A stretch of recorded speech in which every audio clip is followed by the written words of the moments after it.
Hey everyone, so today we are finally going to be looking at sequence modeling. So in the last video we took a look at residual connections and ResNets. That was super important because we just needed to see the entire problem with deep neural networks, but actually some of the ideas that we saw in ResNet is about to come back, and we're going to see that in just a bit. But for now, let's first talk about sequence modeling and some of the general ideas that go into sequence modeling, some existing methods outside of neural networks that exist for that. And then we are going to take a look at recurrent neural networks, RNNs, and then long short-term memory, LSTM, and briefly go through some of the derivation. I'm not going to go into too much depth other than some of the intuition for it because personally most problems in sequence modeling today are actually being solved by transformers, and that's for a good reason. But this is still important to provide some context of where a lot of this stuff came from.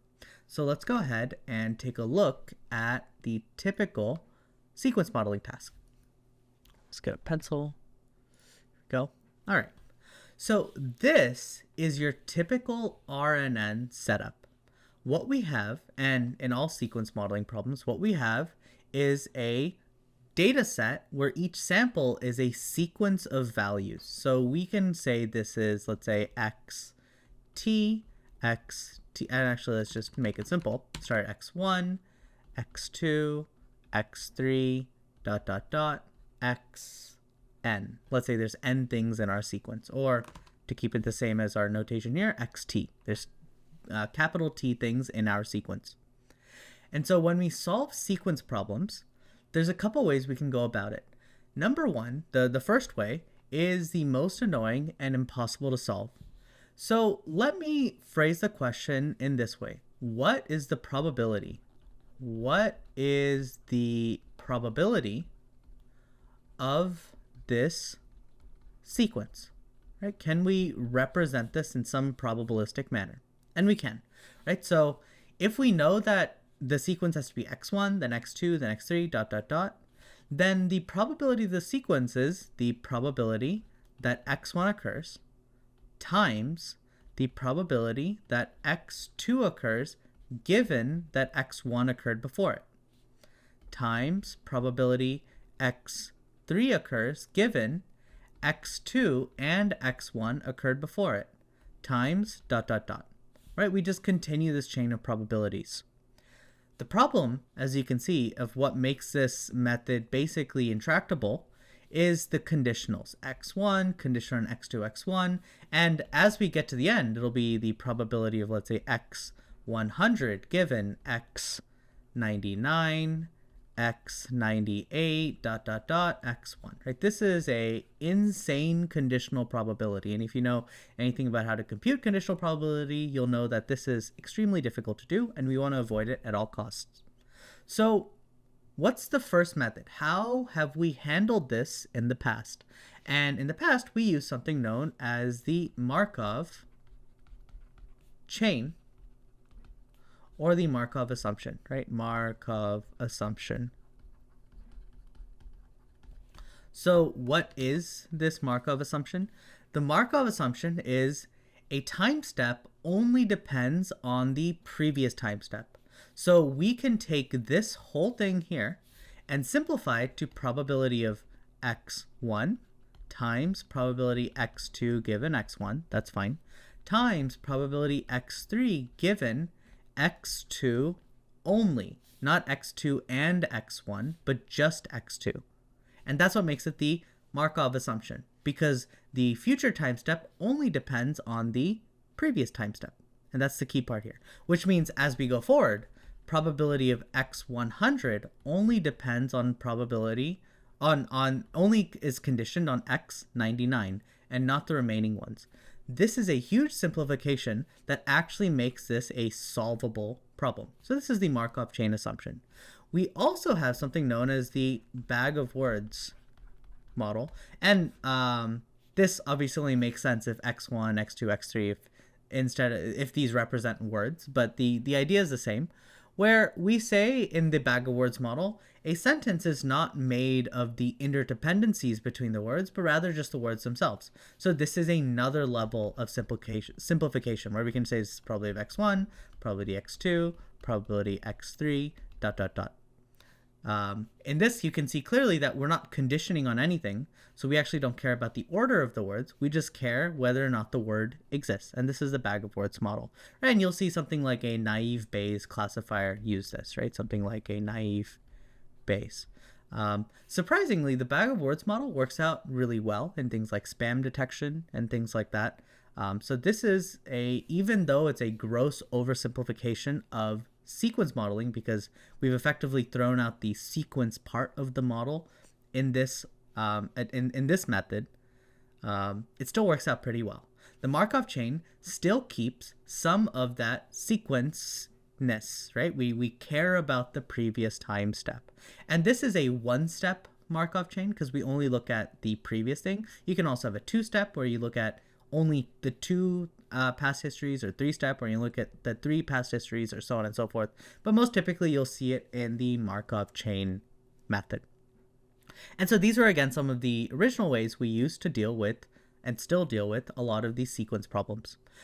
The purpose of a RNN, so this is kind of the form that you're going to see a recurrent neural network. Where'd my pencil go? So recurrent neural network. All that's happening here, and we're going to again dig into a little bit more specifics of what's happening, but first intuition, we have a sequence of x's, and x's can be anything. They can be words, they can be numbers, they can be whatever you want them to be, just a sequence of data. And what we do is we take x to produce, let's just look at the first one, we take xt to produce ht. So that will be right here. We take xt to produce ht, and ignore the y's for now, we'll look at those later, but we use xt to produce ht. And then we actually need the y's now. And then given ht, we're going to predict y. So for the first time step, t, yt is predicted directly from ht, which is made of xt. Then we take this hidden state ht and update it. So how do we update it? We basically go from ht to ht plus 1, and ht plus 1 is made of the previous ht, and the new x, the next time step. And then we use ht plus 1 to predict yt. So this is the important part. Yt was made of just ht. Yt plus 1 is made of both ht, so we have this pathway right here, and just ht plus 1. And ht plus 1 comes from xt, and ht comes from xt. Right, so you can see how yt plus 1 is dependent on both the ht plus 1 and the ht in this method. Again, if we want yt plus 2, we have to go forward this way and up, and it's also dependent on the current time step. So it's dependent on xt plus 2, but also the history of these ht's. And so that is how we're encoding the historical information. The ht contains the history of what happened in the past, and therefore some information, encoded information of xt plus 1, so on and so forth. And then yt is made of both this ht and ht plus 2 and this xt plus 2. So yt plus 2 is made of ht plus 2, xt plus 2, and the history. So I hope that makes some sense, right? Basically, ht is used to encode the history. X's are used to be our data as they come in. And that's effectively all that's happening. Now, one limitation, and we'll talk about this later, is the efficiency of this algorithm. Because this is a recurrent neural network, notice that we have to for loop through the x's one step at a time, right? We pass in one x, we pass in the next time step, and we produce h's for each of those time steps one step at a time, and then we produce y's for those one step at a time. This obviously is not the most efficient way because we cannot just process an entire sequence at once. And this efficiency problem exactly is one of the main reasons we love transformers today and why we'll be digging into them in the future. By the way, let's go ahead and look at a little bit more details of what the RNN is actually doing. So let me just keep this open. So reference. All right. So what we have here is we pass in, okay, so first of all, this HT right here is also here, so HT. So they go out twice. This HT will go on to predict YT at time t, and this HT will go on to the next LSTM module, right? So we'll have another another RNN module, and this HT will go on to inform the next RNN. But other than that, this HT and this HT are identical, so we don't need to talk about them twice. Coming into the model, if this is the RNN for time step t, as we can see, then HT minus 1 is what's coming into the model. So HT minus 1 has the history of all the time steps between XT minus 1 and earlier. And so we're going to be passing in the history for the previous time step, H, and then we'll be passing in, and H actually stands for the hidden state, not history, but same idea. And then XT is the new time step, the new data coming in for this specific time step. And so we're going to call this intermediate point here, before the tan H, we're going to call this AT. And so AT is going to be equal to some learnable weight matrix. This is just learnable, just a linear layer basically, just some learnable parameters. Some weight matrix that's going to multiply with HT minus 1. And then we're going to have another weight matrix, X, that's going to multiply with the new time step, XT. And then we're going to have a bias, right? There's always a bias. So that's our AT. AT is basically a weighted average and then a sum, so a weighted combination of our XT and the HT minus 1. Effectively putting together AT effectively just represents the new history or the new information of the old information, HT minus 1, plus the new info that just came in, XT. So it's basically adding the history to the new information. Then after that, HT, our final HT, is going to be the tan hyperbolic function of AT. Now, the tan H function, if you haven't seen it before, I can't remember the formula off the top of my head, but it's basically a function that scales between -1 and 1. So it's an activation function that'll look kind of like this, where the center is 0, it's asymptotic to -1, and asymptotic to 1. So it takes an input and scales it between -1 and 1. Similarly, sigmoid, for example, scales between 0 and 1, right? But we're looking at, they use the tan H function because it kind of encodes that if it's -1, then maybe it's less information. If it's +1, then there's more information, and if it's 0, then there's no information in this time step. And it's hard to exactly put in words what they mean, but that's kind of some intuition. So either way, so our hidden state is going to be scaled between -1 and 1. So this has to be between -1 and 1. And that's basically it. That is our simple recurrent neural network. Now that we have an HT, we then pass this on to another RNN cell, like I said, another RNN cell, where HT is going to go in. We're going to pass XT plus 1 into the RNN cell. We're going to pass HT into the RNN cell, and it's going to pop out an HT plus 1 for the next time step. So again, the main takeaway that you have to have about recurrent neural networks is you have some H encoding the short-term history, basically our history of the time steps, the previous time steps, We then modulate it and add in our extra information coming from the new time step. We then use tanh as our activation function, basically, because we know that we need to have some type of non-linearity in this model, and tanh is the chosen activation just because it seems to work out really well and it's really stable for this problem. And then we just output HD and just rinse and repeat, and we just loop through all the time steps one at a time. So X1, X2, X3, until we get to the end of our calculation. Now, I do want to frame, now this intuition I'm about to provide isn't exactly true, but I do want you to maybe think about it this way, because it helps me also consider it, of some problems with the RNN, right? Some problems with the RNN. So let's take a look at this first.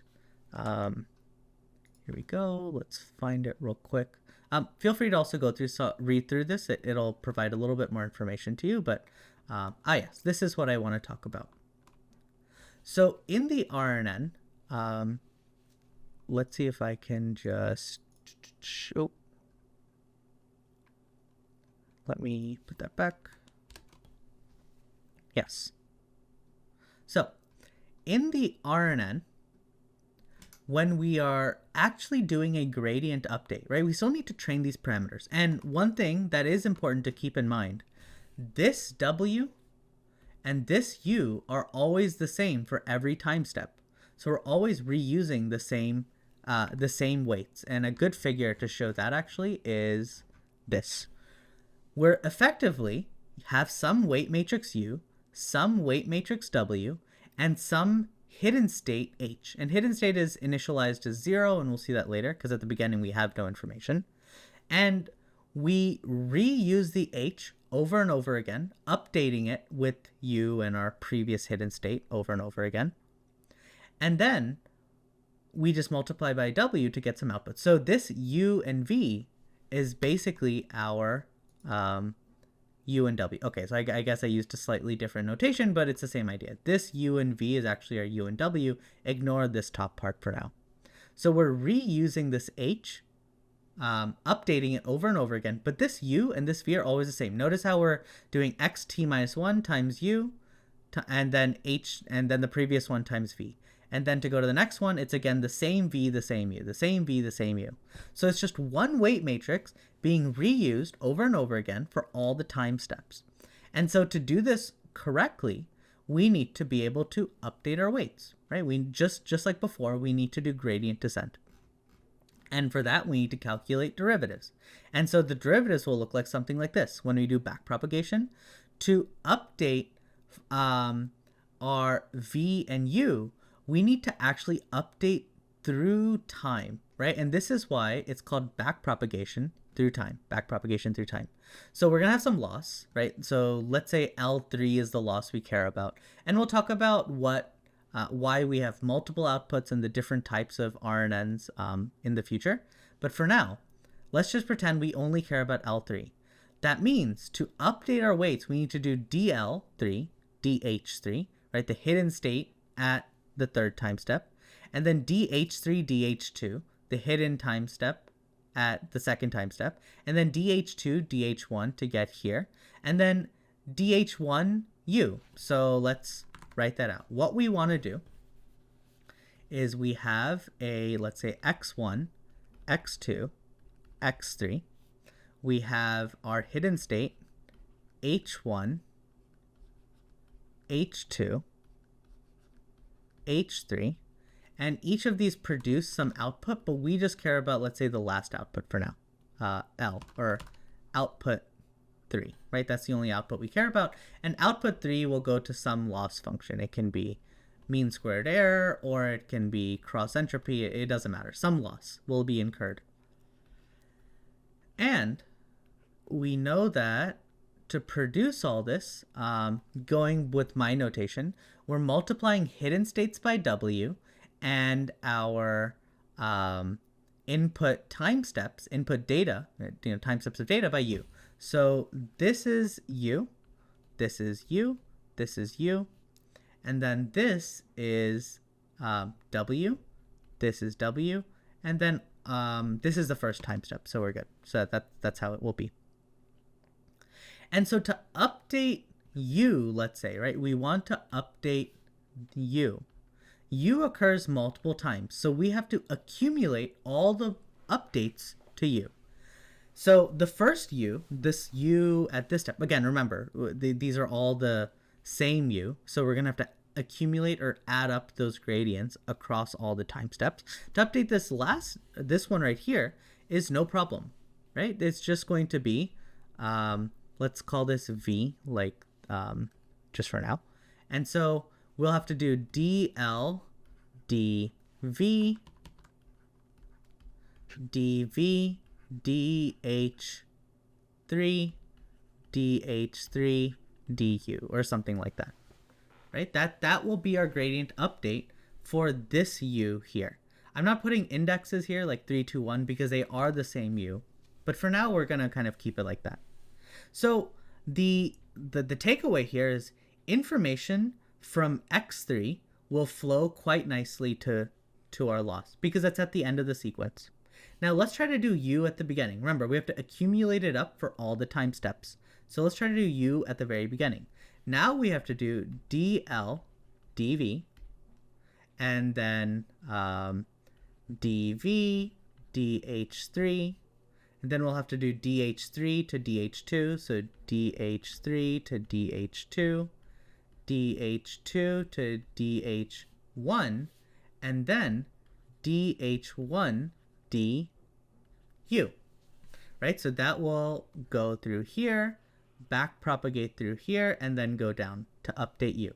So you have to go through all of this. And this is why it's called backpropagation through time, because we are basically iterating through all the hidden states, or we're taking all these derivatives between the hidden states throughout the time steps. Does this remind you of a problem? What does this remind you of? This should make you start thinking about the ResNet problem we saw earlier. If we have all of these time steps, and let's say we had 100 time steps, so you'd have DL, DV, DV, DH100, DH100, DH99, DH1, DU. So we're going to have a ton of derivatives multiplying up here. So what are the two problems we saw earlier? One, we can have vanishing gradients or underflows. Vanishing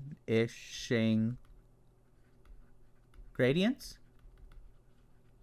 Or we can have exploding gradients or overflows. Exploding gradients.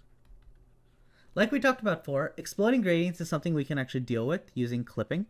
So we'll see that in practice later on.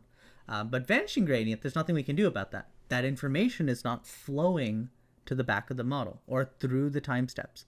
And this is why RNNs are not very good for long sequences, because that extra gradient information of long context information, like if you have a very long sequence, stuff at the beginning of the sequence won't be relevant because there's no gradient information flowing to it to update stuff at the end of the sequence, if that makes sense.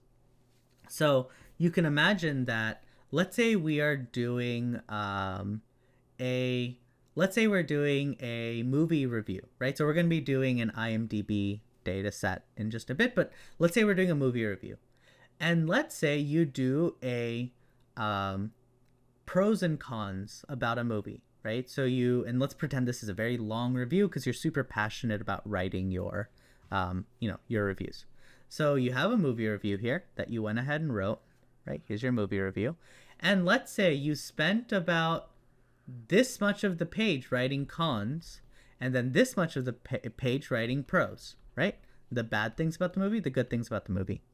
And let's say there's like maybe, a lot of words, long review that you wrote, because again, you're super invested in this. Well, if you tried to train an LSTM on something like this, it would most likely, not an LSTM, an RNN on something like this, it would most likely say that this was a good movie. Because what we want to do is pass in a sequence, so we'll have word 1, word 2, word 3, ... and you're going to end up with word 1000, right? Let's say it's a 1,000-word essay that you wrote, word 1000. So, well, you'll have word 1, we're going to have some word 1. I need to use W, sorry. The word 1, word 2, word 3, word 1000. And so you'll have hidden 1, hidden 2, hidden 3, hidden 1000. And then from hidden 1000, the final output, you're going to produce your prediction, which is going to be 0, 1 for positive or negative. And like we saw before, when gradient's flowing, the gradient that would come from here to here will basically be either 0 or exploding, but that's a different problem. So this gradient, due to chain rule and due to back propagation through time, these early parts of the review may not make it into that gradient update, as opposed to later parts of the review, right? The end of the review where you write some of the good stuff about it, that will make it, because those gradients may not chain together and be a basically 0 number. And I hope that provides a little bit of context about recurrent neural networks and some of their problems, right? So again, just as a recap, recurrent neural networks, you have a hidden state that encodes the history, and you effectively, the RNN takes data from the new time step, the history of all the previous time steps, so ht minus 1 represents all the previous time steps, and tries to modulate them together by just doing a linear combination and adding them together. But like we know in neural networks, you can add and multiply numbers together all you want. The output will always be a linear or affine output, which isn't helpful for us. We want some nonlinear stuff going on. And the selected activation function is the tanh function, which just scales it between -1 and 1. So the new hidden state is now a linear combination, or a nonlinear combination, because we have a activation function. It's a nonlinear combination of the previous hidden state and the new time step. And that's the RNN.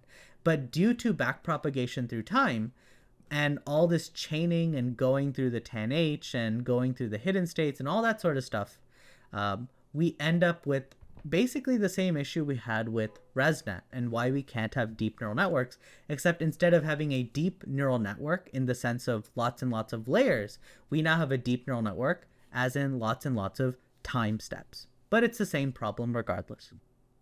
So that should give a little bit of intuition about this. Let's go on now to the LSTM module. Right, so the LSTM attempts to solve some of the problems that I just outlined. And so let's kind of go through all the pieces of an LSTM. So an LSTM actually has 2 inputs now, instead of just a hidden time step. So we still have an ht minus 1, and let's say this is the LSTM for time t. Instead of just an ht minus 1, and we also have our xt, so we have history, the hidden state, the history of the previous, and the xt, which is the new input for the new time step. We also have something known as the cell state, ct minus 1. And the cell state is going to be, so c is cell state, and the interpretation is typically cell state is long-term context, and we'll kind of see effectively why that happens in just a bit. And then h is kind of which is our hidden state, is our short-term context. And this is why LSTM stands for long short-term memory, right? LSTM. And so let's go through all the pieces, because there's obviously a lot more going on in here as compared to before. So let's break it up. So I'm going to give all these intermediate things a name. We're going to call this ft, this chunk here. And this chunk here actually is known as the forget gate. So this is known as the forget gate. And we'll see why that is in a bit. Forget gate. Okay, let's erase this. There we go. We will call this one IT and this one CT. This thing here is called the input gate. Input gate. And then lastly, we're going to call this the OT, and This is called the output gate. Okay. And this will produce a HT, right? The new HT for after this time step, and also a CT for the updated cell state. And this is also HT, right? This HT and this HT are the same thing, just like before. Nothing crazy. So let's piece this all together and see why things are called forget gates, input gates, output gates. And this is more just an interpretation. It may not be exactly true, but it should be, at least this is kind of how it's typically interpreted. So it should make sense. So let's do FT first. So FT, right, which is a part of our forget gate, the formula for this should look very familiar to before. It's going to be a sigmoid activation, as you can see here, sigmoid activation. And it's going to take xt, our new time step, and multiply it by some weight matrix. I'm going to call it UF, and F is for the U for the forget gate, right? U for the forget gate, so UF. Plus, it's going to take the hidden step from the previous time step and multiply it by WF, another learnable parameter. Again, superscripted with F because this is the W for the forget gate specifically. And then we also have our bias for the forget gate. So this should look very familiar because this looks almost identical to the formula we had before, except we had a tan H instead of sigmoid. So what is FT doing? So notice that, first of all, sigmoid will scale between 0 and 1. So the output, FT, has to be between 0 and 1. And then we're taking the CT minus 1 and multiplying it by FT, right? We're doing CT minus 1 times FT. And this will basically do two things. Either CT minus 1 will go towards 0, or elements of CT minus 1 will go to 0, or CT minus 1 will be left alone. Maybe it's not correct to write it that way, but you get the idea. If FT is close to 0, then CT minus 1 will be close to 0. And if FT is close to 1, then CT minus 1 will just be left alone. And any kind of combination of that, because these are actually just vectors, right? Just vectors. And the reason this is the forget gate is the model can decide in this specific gate, I have this input X, this is my new data coming in, and I have my history of stuff that's happened in the past. And this is basically our short-term history because of the same problem of before, where these hidden states don't have a super long context. So it's kind of a short-term history. So I know what's happened in the recent past and what's happening right now. And given these pieces of information, I can decide CT, which is our long-term context. Do I care about that long-term context, or is this something brand new that I don't care about the long-term context? If we do care about the long-term context, then we're expecting that FT should be something close to 1. But if we don't really care about the long-term context, then we can actually decide to forget it and multiply it by something close to 0. And that's the main idea here. The forget gate allows us to take our long-term context and remove information from it that may not be necessary for this specific time step. So that's a forget gate. Let's go ahead and do the next two. So the next one's going to be IT. So this is going to seem very repetitious, but that's fine. So it's again going to be a sigmoid, again XT, but now it's going to be the weight matrix U superscripted with I, because this is another learnable matrix, but with a different learnable. So UI is different from UF. It's a different learnable parameter. So UI plus, again, HT minus 1, WI plus BI. That's our IT. And also we have a CT, right? We have a CT. So let's do CT is equal to, and I have actually done something terrible. I've reused the same variable twice. So let's actually call you GT instead. Let's call you GT. That's my bad. These are not the same. So GT. Good. So GT is going to be, again, in this case, it's going to be tan H. So we can see it's a tan H activation function. And it's going to be tan H of, again, XT UG plus HT minus 1 WG plus BG. So more learnable parameters, and UG is different from UI, which is different from UF. These are all separate learnable parameters.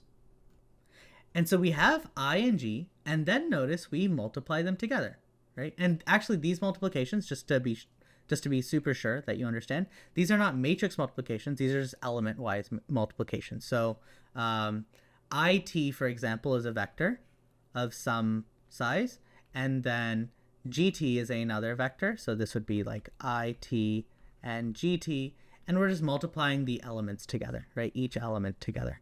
So that just keep that in mind. But IT, right? So because IT went through a sigmoid, we know IT is between 0 and 1. And GT, because it went through a tanh, this is going to be between -1 and 1. Which means for elements of IT, that's 0 when we do IT times GT, right? Multiplying these vectors together, element-wise multiplication. For the elements of IT, that's 0, it will kill those elements in GT, making them 0. On the other hand, for elements of IT that's close to 1, those elements of GT will be left alone. And that's basically it. So it allows us to kind of modulate that. So what's the intuition here? This is the input gate. So what we're doing is, the way I like to think about it, is IT identifies the importance of the information. How important is the information? Again, scaling between 0 and 1, right? Where 0 is the least important and 1 is the most important. And GT is the information itself. It's just been scaled between -1 and 1 because we like having activation functions, and tanh seems to work out really well. And so IT times GT allows us to modulate the information by the importance of the information. So only the most important information of GT can make through, right?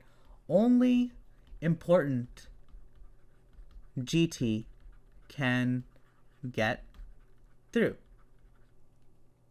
Right? Which makes sense, right? We're just modulating again this. And then notice here, we take CT, or T-1, our cell state, and we add onto it IT times GT, right? So we first modulate the information, keeping track of what is the important stuff we want us to get through about the relationship between the current time step and the previous history. So what's the important information? And then we just go ahead and add this information onto our cell state, which will keep track. So that's why it's called the input gate. So we have the forget gate, which is our opportunity to remove the stuff about the long-term history that isn't relevant to now. That's the forget gate. And then the input gate is our opportunity to take the important information of the current time step and the previous history and add it back onto the cell state. And so that's why we have information removal in the forget gate and then information adding in the input gate. And that's basically the main idea. And the last part is just our output gate. It's basically what does the rest of the work. So again, OT, this final OT over here, OT is exactly what we had. It's just going to be sigmoid, and it's going to be xt UO plus HT minus 1 WO plus BO, right? That's our OT. And again, this is sigmoid, so it's going to be between 0 and 1. There's a sigmoid activation. And our final HT, so the new HT, is going to be the multiplication between the tanh of the cell state, T-1, and this is the updated cell state, right? So we've already forgotten the unnecessary stuff, and I guess this is now technically just CT because nothing else happens to it. So it'll be the updated cell state where we've forgotten the unimportant stuff. We have added in the new important stuff from our new time step, and we're going to multiply it by our OT. So what is kind of the intuition here? The tanh of the CT is effectively the important information of the history, the long-term history, just encoded between -1 and 1. And the OT is effectively our scaling of what was important about this current time step, again between 0 and 1. And by multiplying them together, HT becomes again a combination of the long-term history, the short-term history, and basically we scale by importance. So only the important information can make it into HT, and then CT continues on to the next step. So I hope that, kind of makes sense. There's other videos on YouTube as well that probably do a little bit better in animating some of this, so I would recommend watching them. I think StatsQuest had a really good one, actually, but this should provide you a kind of solid enough background of what's going on. Again, the key idea here is that we have extra gates now. So earlier in the RNN, we just pass data in, and we just pass in one time step at a time, and that's basically it. And the way I like to think about this is, let's say you have a bucket, right? A bucket of information, kind of like here. And as you are iterating through the time step, you're basically filling your bucket, like with water or something like that, right? We're filling it up. But at some point, this bucket's going to fill up and be completely full, right? It is now a full bucket. And so once you fill the information up, we can no longer backpropagate far enough to get that long context information. On the other hand, for an LSTM, we actually have two options. We have a bucket, we fill it with information, right? And we're going to start filling it with information. But at some point, the forget gate is going to decide, you know what, this stuff isn't important, and it can actually erase or empty the bucket a little bit. And then we'll fill with more information. And then the forget gate will say, you know what, some of this isn't important. And then we can continue filling it. And then the forget gate can again say, oh, some of this isn't important, and rinse and repeat. So LSTMs just offer us the ability to have some more long context information.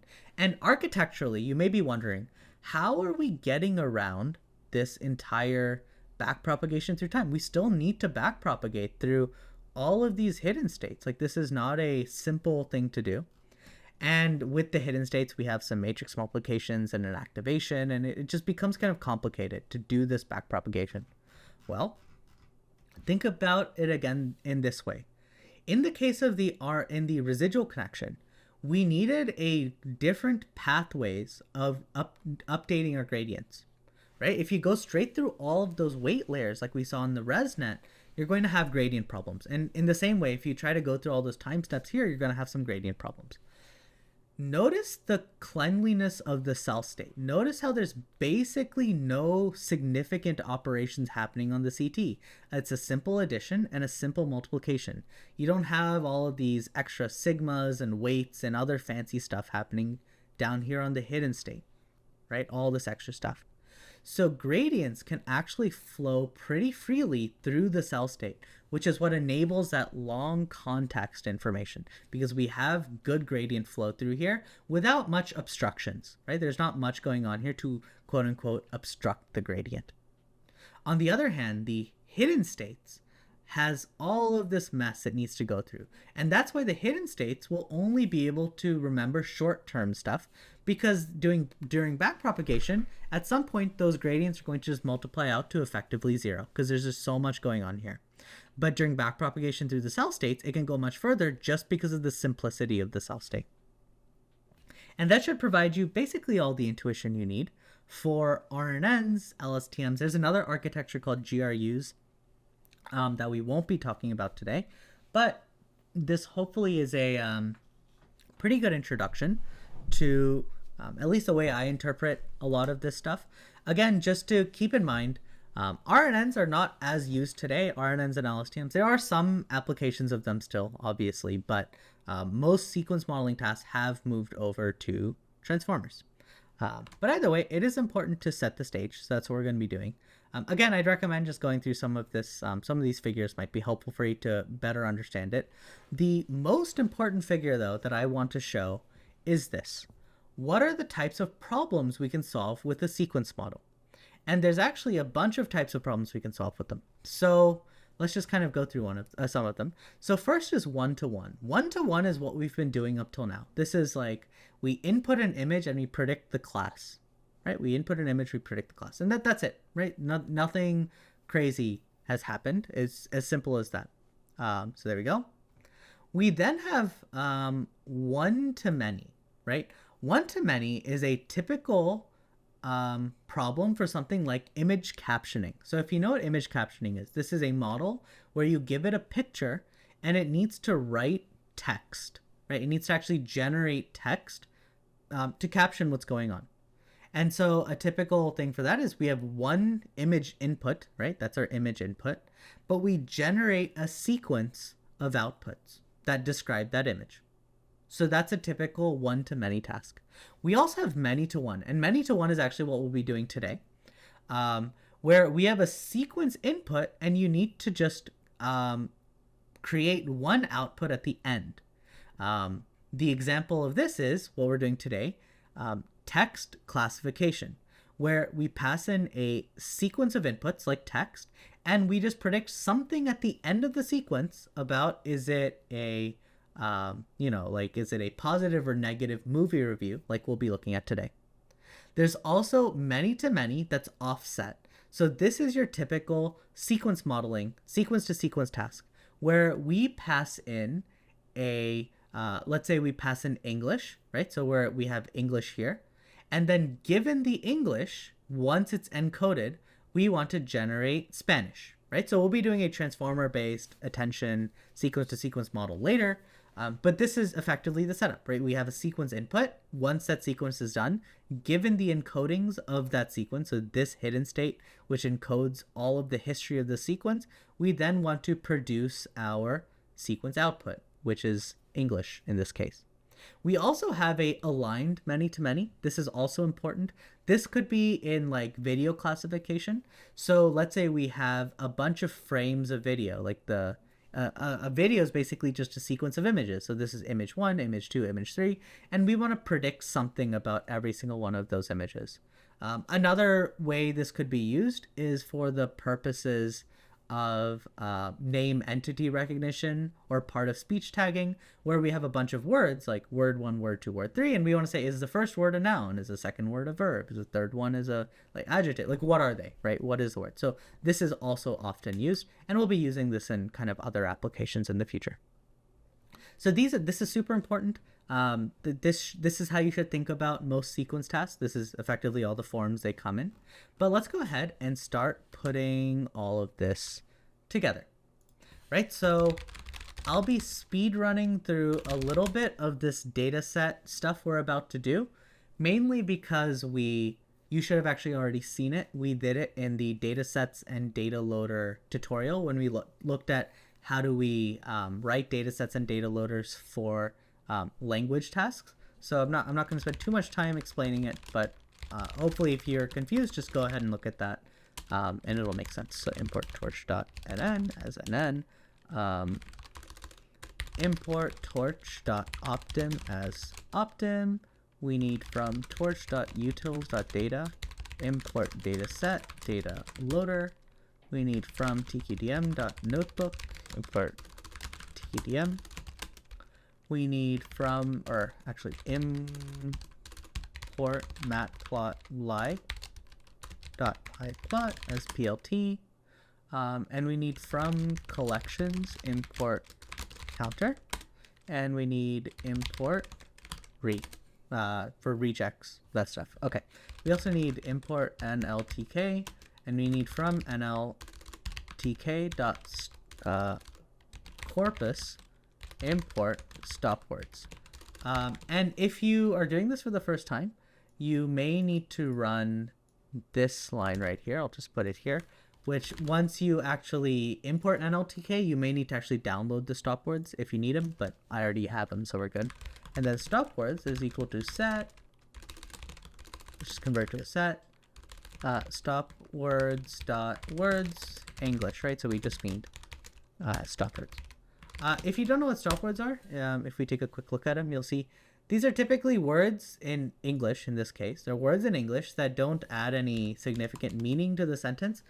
You could imagine, like, if you had a sentence, the blue bird flies, the bluebird flies, or something like that, right? If we got rid of the word the, bluebird flies still means the same thing. We just need the word the for the purposes of English syntax, but they don't actually add meaning, so we can just go ahead and get rid of them. As simple as that. So let me just copy this path to my data. This is where I store the data. If I do os.lister path to data, we should see that we have a couple of things here. The things we care about really is the neg and the pause. So we can do path to pause folder is going to be os.path.join between our path to data and pause. So if we look at the path to pause folder, you'll notice we have a bunch of text files in here, and these are all the positive movie reviews, right? Positive movie reviews. And we'll take a look at that in just a bit. Similarly, we'll have a negative, so neg. There we go. And what we need is the path to all of these text files. So we're going to do path to pause positive text is going to be os.path.join path to positive folder file, right? So we're going to just put them all together for file in os.list_dir path to positive folder, just like that. And so this, instead of just having the names of the files, we have the path to all of our text files, just so we can easily load them. Similarly, we'll do the same thing for the negative text, right? Neg. This will then be neg, and we will have that as well here. Oh, this should actually be neg as well. There we go. So that's all of our paths. And so our total training files is going to be path to pause text plus path to negative text, right? We're just going to put them together. So those are all of our training files of positive and negative. So what we're going to do is create a list of all of the, so what we need to do is create a tokenizer. So we've talked about this before a little bit. There is a lot of ways to create a tokenizer, but I believe we're doing a word level tokenizer today. So I like this OpenAI tokenizer. This gives you a really good idea of what tokenizers are if you haven't seen it. So let's say I love hamburgers, right? We need to convert words to numbers, right? That's always the case in most language modeling types of stuff. And so I love hamburgers gets converted to these token IDs. And these are the unique token IDs in the OpenAI tokenizer, right? Their tokenizer for GPT-4 in this case. So we just need to create a similar tokenizer. Now, these GPT tokenizers are much more powerful. They are not character level and they're not word level. They're actually subword level. So if you notice here, notice how hamburgers get split into two tokens, right? Two separate tokens, Hamburg and ers. So this is a subword tokenizer. We're going to look at tokenizers in more detail later, but all I want to do is find what are all the unique words in my data set right now. And so we're doing a word level tokenizer. So all text is going to be a empty list for now.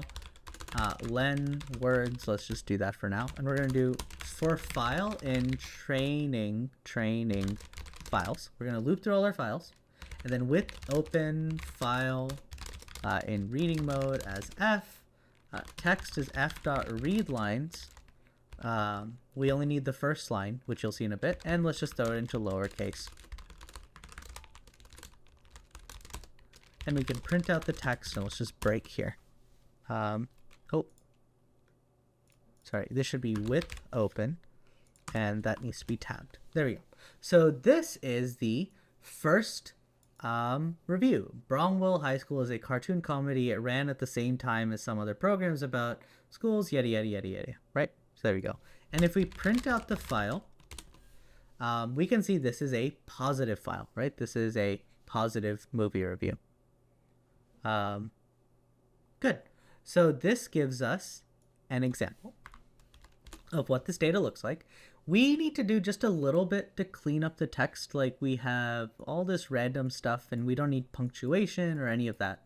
So we're going to go ahead and clean up the text just a little bit. There's obviously more robust and better ways to do this, but we're doing quick and dirty today, so that's fine. So text is re.sub.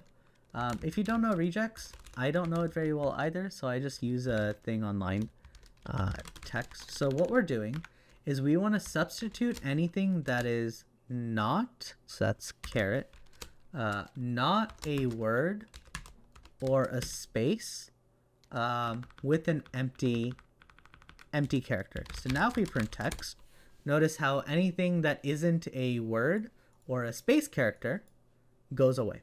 So that's just an easy way to clean these things up.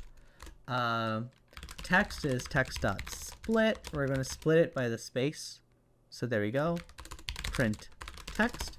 And there is every single word in our dataset. In this specific sample. Lowercase, cleaned up, ready to go. What we're going to do then is now we need to remove stop words. So any word that's in here that's in our stop words needs to go.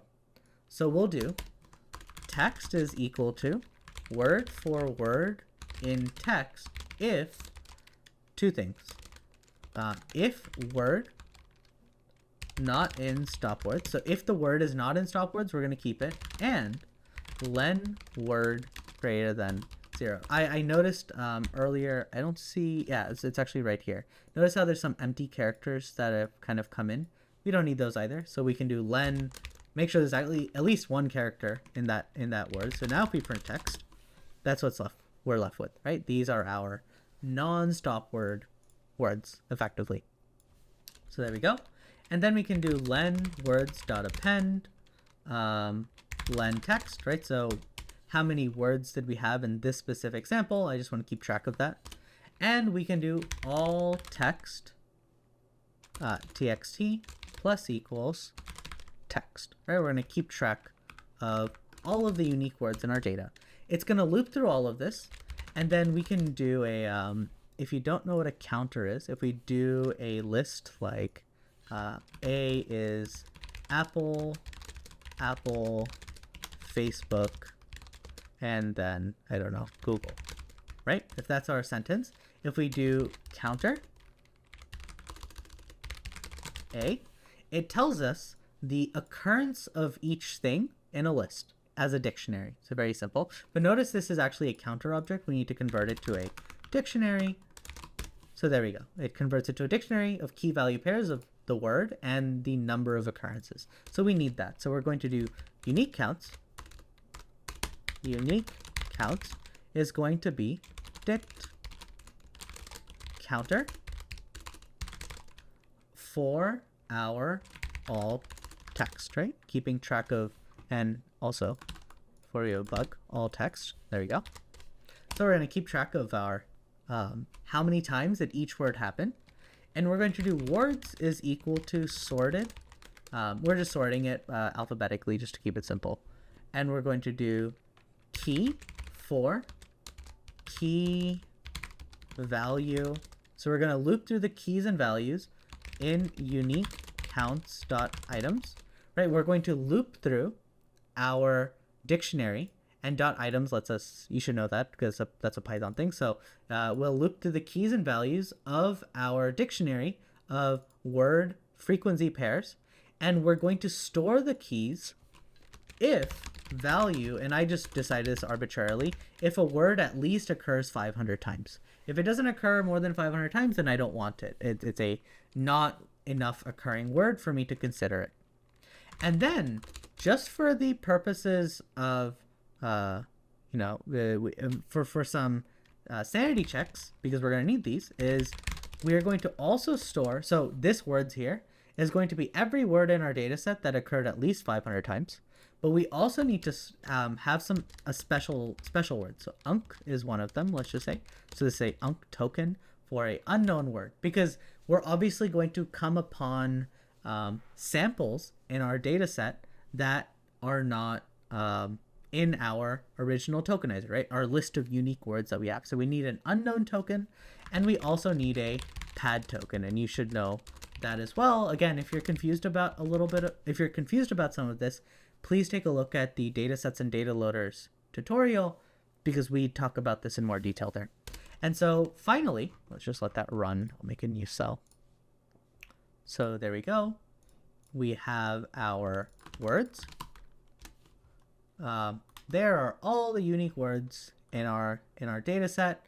We can check real quick how many there are. Len words. So we have 991 words in this specific word level tokenizer.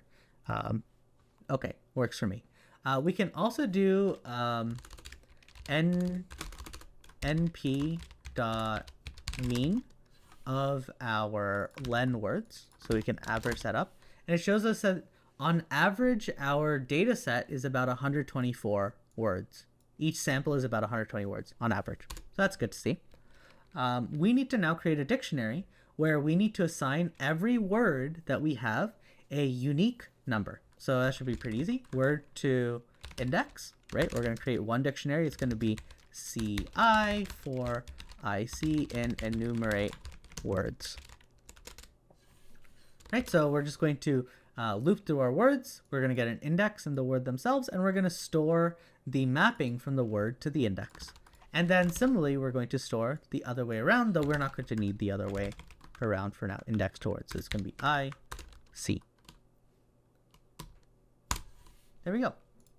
And so word to index is just a dictionary, and it tells us the unique number for each of these words. So we can map them when we actually go to load them, because we cannot pass words into our model. We can only pass numbers into our model, right? So we're going to need to do that. So there we go. We now have a kind of fake pseudo tokenizer. Great. So I will go ahead, and so I'm going to copy the part of our data set that is not new, because we actually use a bunch of this code again. So there we go. So I'm going to copy that in. So all of this is from before, right? Getting our the path to all the samples, all the training files, and we also store in here the tokenizer, this word to index, right? So word to index is our tokenizer that we pass in, and then the max sequence length. So what is the total? What's the max number of words we're willing to have? And then for every training file, right, we load our sample. This code is identical to what we did earlier. So there we go. That is all the same. And so now that we've loaded our sample, let's actually use let's actually do an example. Dataset is equal to IMDB dataset. The path to data, I think, was just path to data, and then word to index. So we should have that already. And so when we do for sample in dataset, let's just break, we should get print text that's already cleaned up, right? Already removed the stop words. This is identical to what we had earlier, so nothing fancy. We just now need to convert each of these words to their corresponding number. So we're going to create a thing called a list called tokenized empty list, and we're going to do for word in text, looping through each one of the words in our text. If the word in self.tokenizer.keys, so if the word is actually in our tokenizer, we can do tokenized.append self.tokenizer word, right? Just grab the corresponding unique number that goes with that word. Else, right, if it's not in our word, then we need to do tokenized.append self.tokenizer unc, right? Unc. So for words that are not in our tokenizer, we're going to fill them in with a unknown token, because there's nothing else we can do about it. So there we go. And so now if we print tokenized, we should see unique numbers to everything that we have, right? Unique numbers. Okay. And now what we're going to do is, let's see, we need to convert tokenized as a list. We need to make it a tensor. So sample is torch.tensor tokenized. So there we go. And last sanity check, if the length of the sample is greater than self.maxlen, so if it's longer than 200 words, which is possible, There's two ways we can do it. We can either random, or not random, we can either just like take the first 200 words or the last 200 words, but for the sake of randomness, it's best to take any 200 words in that list, right? So, so we have to just pick a starting point and an ending point. So we can do diff is len sample minus self.maxlen, like see how far off are we? And then we can do a starting index, just sample something. Start index is going to be np.random.rand int diff, right? Just generate some random number. So again, let's pretend we have 1, 2, 3, 4, 5, 6, 7, 8, 9. Let's say that's our tokens, and our maximum length was 5, right? So we could only take 5. So that means we can either take 1 through 5, or 2 through 7, or 3 through 8, or 4 through 9, right? Those are the possibilities. So what I did is I computed the difference. So if we have 9 things in this list and we can have up to 5, then the difference is just 4. And so I can start anywhere from 1 through 4. Because if I picked 5, for example, then I would spill over, right? I would spill over our list. So I just start from 4. So we're finding the diff. It gives us a starting index, and then the end index, or our sample, is just going to be the sample from the start index that we randomly sampled to the start index plus self.maxlen. And this just makes sure we just pick, some set of 200 words from our data. It just doesn't always have to be the first 200 or the last 200. There's some randomness to it. So there we go. And lastly, if we print the path to text, right, notice how we have the word pause in here. For the negative text, we're going to have the word neg in here. So we're going to do if neg in path to text, then we can say the label is 0. Else the label is 1. So we're going to say 1 is positive, 0 is negative, and then we can go ahead and return back our sample, and label. And so we can now print sample label. And we will be returning sample and label. And there we go. I've made a stop. Okay, good. Sorry. I forgot to put a break in there. So there we go. So this is our sample. This is our label. Notice all the 989s. I believe that is our unknown token. So lots of unknown tokens in this one. But we'll see, we get pretty good performance on this anyway. So there we go. So this creates our data set. But like we know, right, if we have a data set like this, and then we have a, like our data loader is going to be a data loader data set, batch size is 4 samples in data loader, break, this is going to throw an error. Because like we know, each sentence in our data set are of different lengths, right? All sentences are of different lengths, and in images where we could just resample the image to be the shape we wanted, we obviously cannot do that with our sentences, right? We can't just like resample them.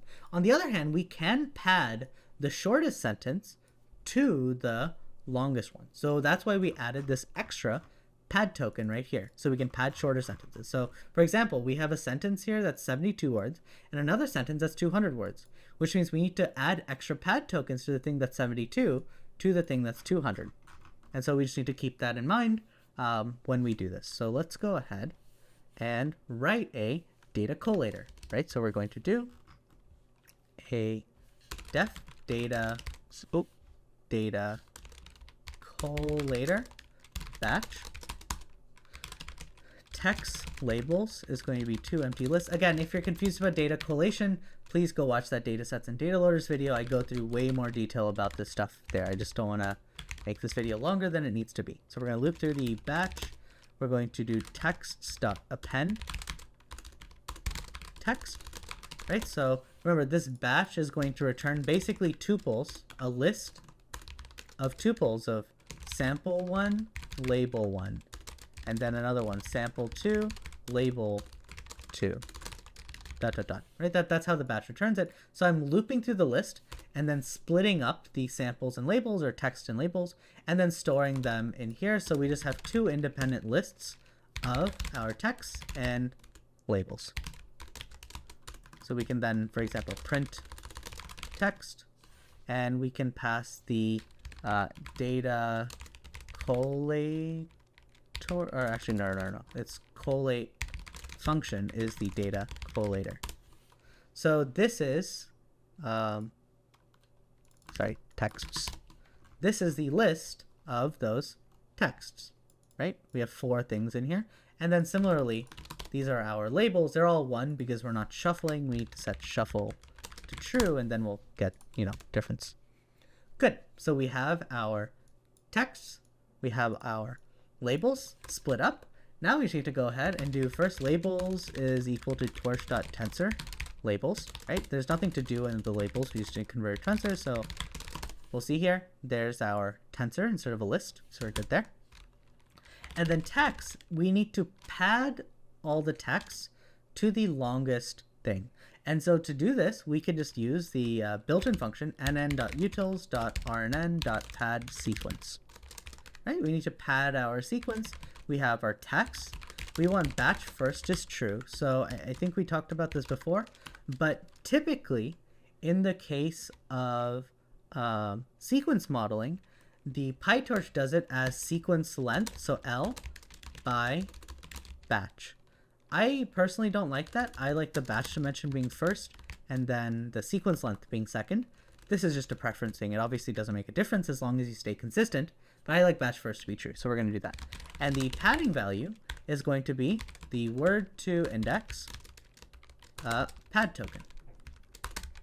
So there we go, our pad token. So now if we look at our text, notice that we have lots of these 990s, which is the pad token. And we're effectively padding all the things that are shorter to the longest thing. And notice that the longest thing doesn't have any 990s on it because there's nothing to pad to. So that's basically how this works. So we now have a padded set of tokens. And we can return text and labels. And so now our data loader is good to go. We have a functional data loader that returns text and labels, and we can test that texts, labels. We can print text.shape and print labels.shape and break. Oh. But as you can see here, this one's 128. Obviously, different random samples will grab different things, so on and so forth. So we have a 4 batch size of 4 by 200 length sequence here, which is our max sequence length, and then our 4 labels of are they positive or negative, right? Good review, bad review. So that's our setup. Now there's one thing that we haven't talked about yet, and that's the embedding, right? Embeddings. So let's kind of do a quick example. So let me open you up. Embeddings. This is extremely important, as it's basically what allows language models to function, so we do need to talk about it. Okay, let's do the example in case of genomics. So if you've ever worked with gene sequences before, right, you know that all gene sequences are made of 4 letters, A, C, T, G, right? These are the 4 letters. So let's say we are doing a character level language model. Right, so character level is typically the worst, and we'll talk about that in a future video, but let's say we're doing a character level language model. So every character gets a unique number. So we're going to say A is 0, C is 1, T is 2, and G is 3. So we give all of these unique numbers. So let's say we have a sequence, right? Let's say we have a sequence. So this is our tokenizer. Let's say we have a sequence that's A, T, T, G, C, A, G. Well, let's say that's our sequence. So our tokenizer will convert this to numbers. 0, T is 2, so 2, 2, G is 3, T, T, G, G, A, G. Right? This is what we convert to. A, T, T, G, G, A, G will turn into 0, 2, 2, 3, 3, 0, 3. Right? That's our tokenized data. But what if we change this? What if we change instead of using 0, 1, 2, 3, what if I switch it? If I do 3, 2, 1, 0, because it doesn't actually matter. All I need is a unique number identifying each corresponding letter, right? As long as I have a unique number representing every letter, then I'm good to go. Then this sequence becomes A is now 3, T's are 1, so 3, 1, 1, G is 0, A is 3, and G is 0. What is the fundamental difference between these two? And if you're thinking about this, there isn't any, right? This is completely up to me. How I assign numbers to my ACTG is completely my choice. What numbers I assign to each of these letters shouldn't make a difference. And that seems to be a bit of a problem, right? If we're training a language model that needs to understand the sequence, then shouldn't the numbers actually indicate something about the meaning of these letters, right? Shouldn't these numbers actually be meaningful in some way?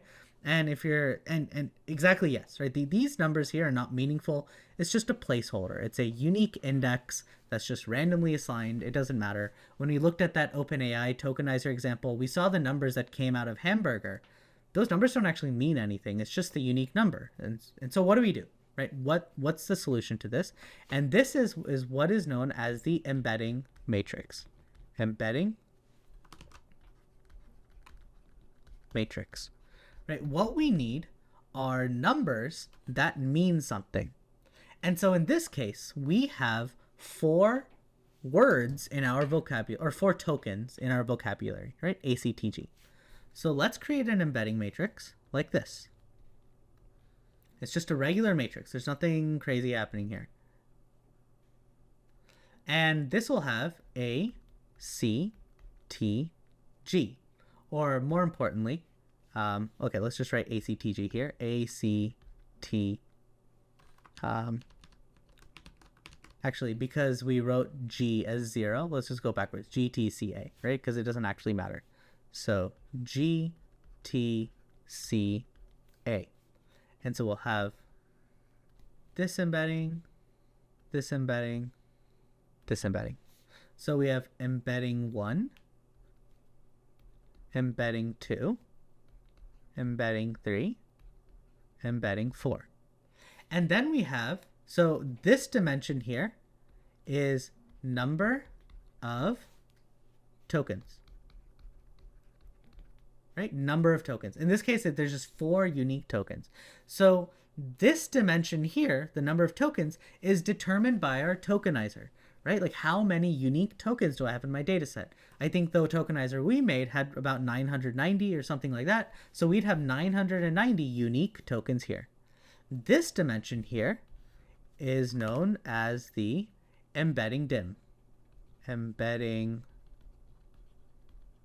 dimension, right? How many, these are vectors, right? Each of these embeddings is a vector in this big matrix, right? We stacked a bunch of vectors together. So the question is now, how big of a vector do we want to use to represent each token, right? Do we want to use 16 or 32 or 256 or 11,000? Like, what do we want to use? And this is actually a hyperparameter, right? This is something that we get to pick. This dimension, number of tokens, isn't up to us. It just depends on the tokenizer we're using. So this is picked. But the number of numbers we use in every vector to represent each token is completely our decision. And this is the important part. Now, these embeddings are trainable. So the model will hopefully learn meaningful vectors that represent the meaning of the tokens that they are paired with, right? So now, instead of doing ATTG AAG, right? So step 1, we tokenize it. So we're using this tokenizer, right? 3110030. Instead of passing in this, the first step is we embed it, right? We go to an embedding, so embed. And the embedding matrix will convert the 3, this 3 here, to the 3 here. So this is actually 0, 1, 2, 3. And so this 3 will go to 3, and it'll pull out E4. So we'll have E4. Sorry, I should actually name this E0, E1, E2, E3. So let's do that. So we have E0, E1, E2, E3. So this will be E3, right? We have embedding 3. And then we'll have embedding 1, right? So we have 1 and 1, so we go to 1. So E1, E1. And then we have 0, 0, so that's going to go to embedding 0. So it's E0, E0. And then finally we have 3, 0. So again, E3, E0.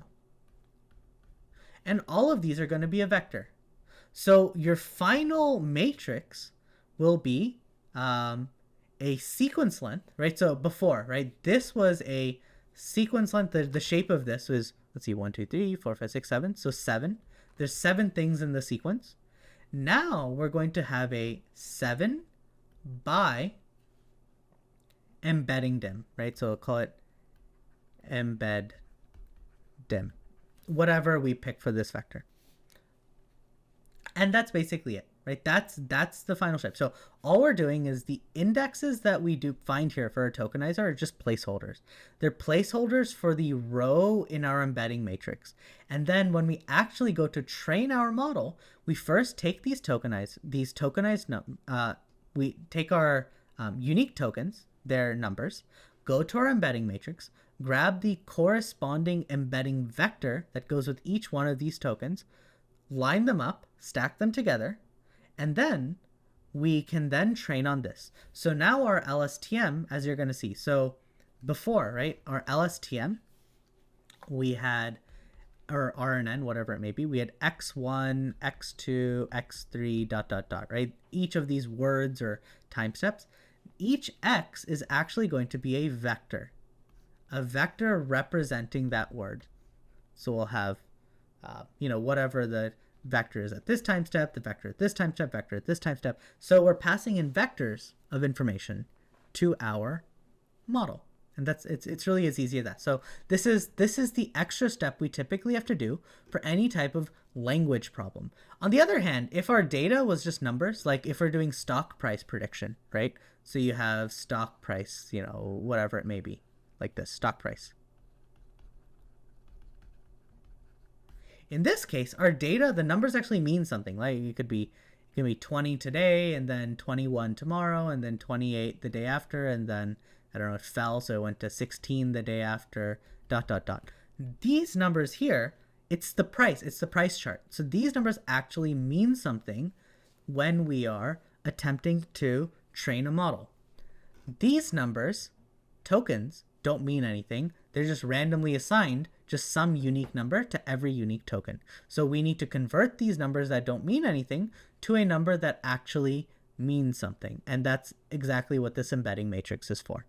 It's just kind of that middleman that kind of handles that portion for us. So we've finally added meaning to our tokens, which is super crucial. And we could not, and every language model, whether you look at some of these simple ones we're looking at now, to Roberta, GPT, Llama, everything is using an embedding matrix to do this conversion of unique token numbers to an embedding that actually represents that token. So there we go. Let's go ahead and just try this embedding matrix, right? How do we use it? How do we define it? So just like everything else in PyTorch, there's actually a bunch of ways you can do this, but the most obvious way is just use nn.Embedding.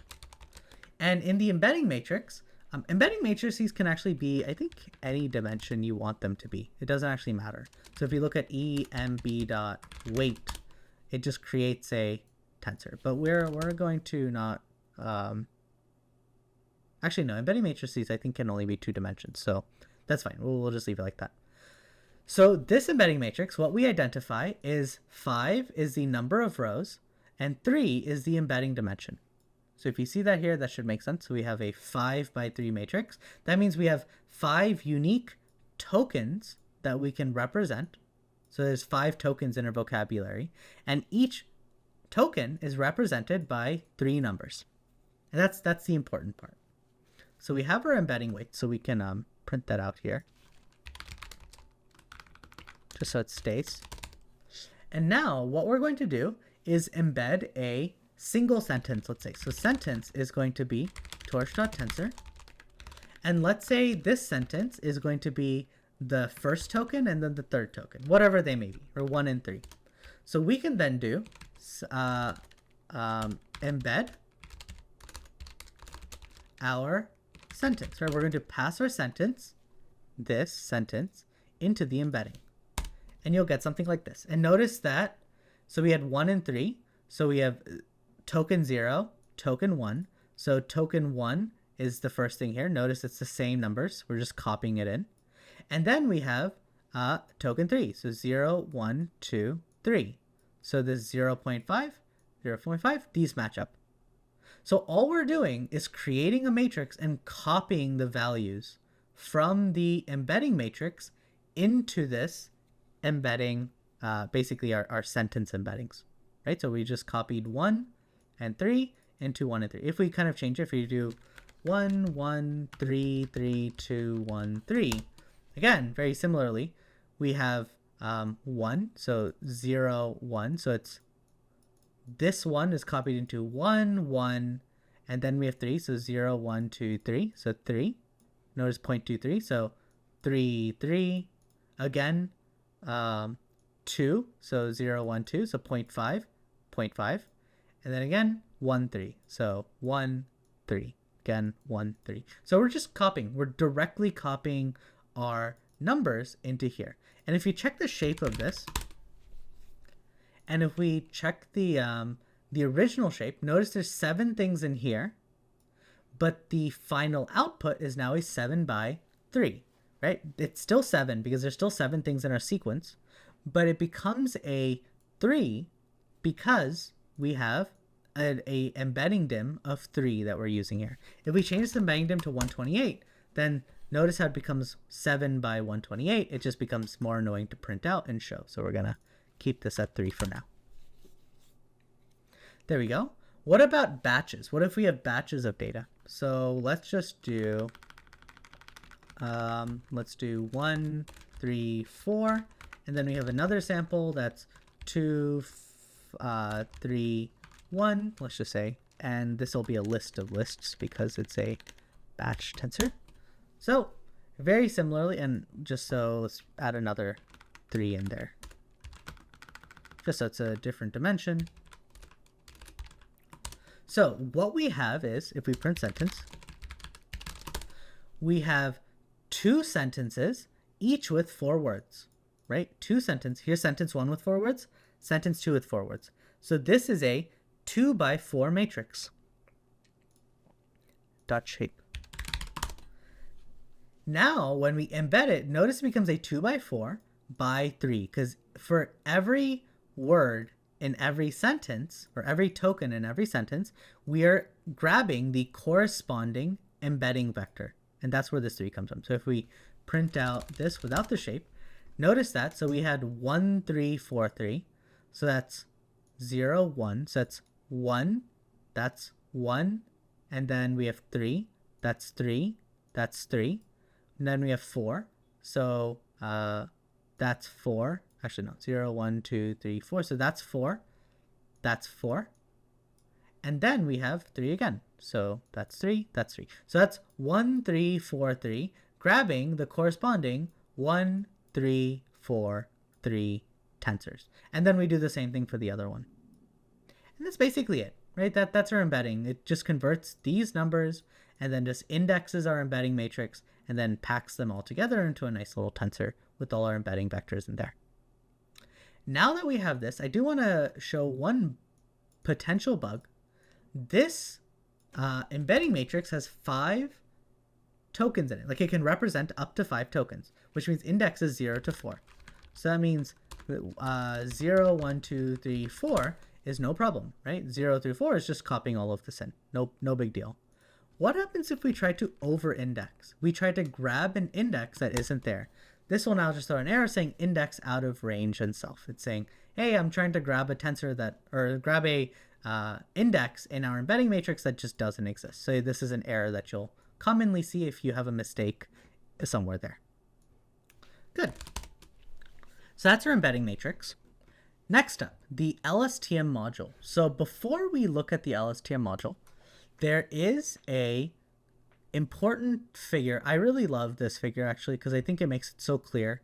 And this figure came from a Stack Overflow post actually, where this user made a really great diagram. This makes things make a lot more sense. So let's kind of break this out and see what this looks like. So what we have first is x1, x2, our time steps, right? Our input is our sequence of data. And obviously there's a batch dimension as well, but let's just pretend we're doing a single sample right now, just for simplicity. So we have x1, x2, xn minus 1, xn, whatever. And the input to our model, and this is, in the case of an RNN, it'll just be h. But in case of the LSTM, we have the hidden and the cell state. So we have an H0 and C0. Now, one thing to keep in mind, the input H0 and C0. So this is the initialization of our hidden and cell state before we actually do the recurrent portion of the model. These are always just initialized as 0. We're basically saying at the beginning, there is no history. There's no hidden information and there's no cell state information. We need to add that information in. So typically we just initialize these things as 0. And then as we actually do the LSTM or RNN computation, we fill them with the pertinent historical information, the short-term and the long-term information that we want to keep. So we initialize here. For every input, we're going to get an output. So our outputs are always the hidden states at every single time step. So notice for x1, we'll have an h1. For x2, we'll have an h2. This is, again, just referencing back to figures we've seen. That's these. So for every x we pass in, we're going to get an h for every time step. So xt, ht plus 1, ht plus 2, ... ht, right? We'll get one output. And so this is the output layer that the LSTM provides us and the RNN provides us. That's what the output is. The RNN also and the LSTM also returns the hidden and cell state. This is just HN. So this is the hidden and cell state of the last time step, only for the last time step. So only for HN and CN. So what you see here, ignore these blues here for now. We're going to talk about this in just a bit. Let's just look at this top one here. So we pass in H0 and C0. The output is H1, H2, ... for each one of those time steps. And so that's our output. It will also return the HN and CN of just the last time step. So that would mean that this HNW here and this HNW here are actually identical, and I'll prove that to you in just a bit. So that's just, there's a couple different things that it returns.